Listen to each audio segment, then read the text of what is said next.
dabble into different industries, and I kind of realized that you can't be just one-dimensional. You have to invest in different things.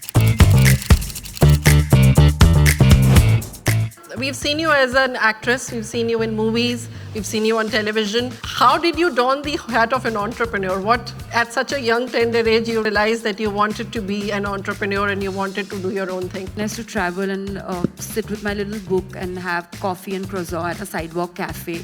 I would always imagine to have a cafeteria or a coffee shop.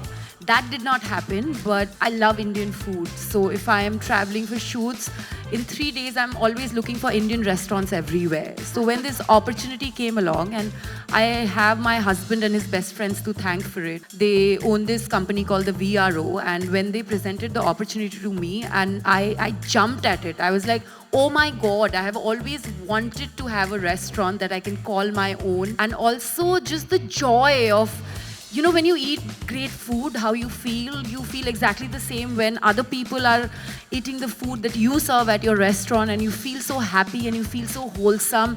And that was the experience, that was it for me. So I have always wanted to do it, and when the opportunity came along, I was like, why not?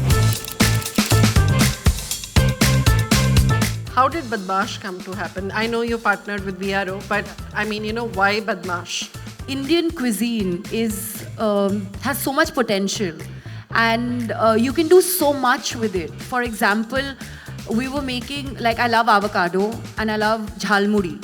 So we came up with something like avocado bhel.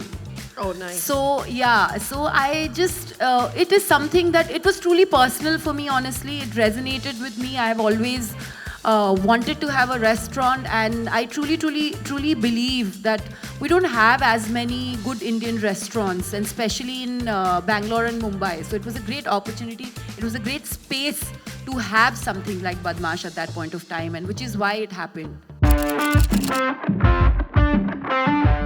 Almost 6 restaurants. And when did you start this?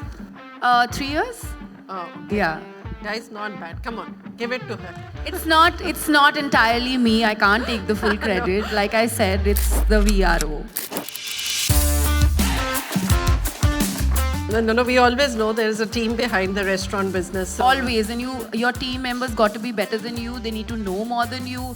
They have to be loyal. They have to be efficient. Without your team, you're nothing. And it has to be consistent.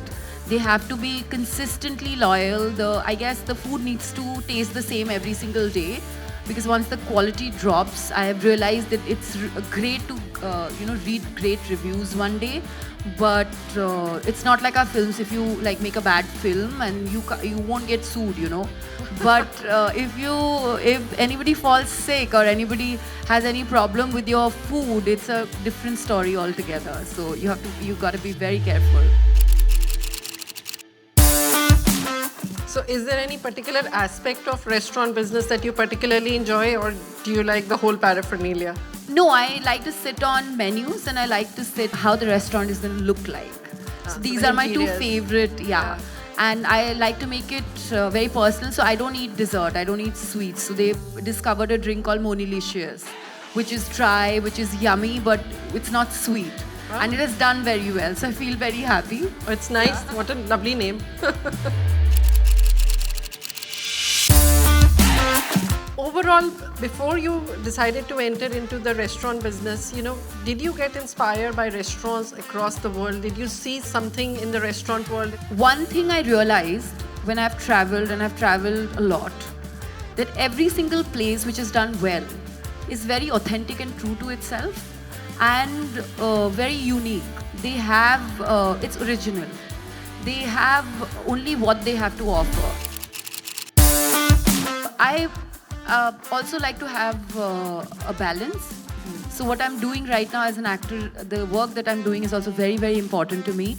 And I'd not want to take up something if I cannot give my 100% to it, because I feel like if you take on something, it's your responsibility and you have to give it time. There is no shortcut to hard work or time. I agree with you.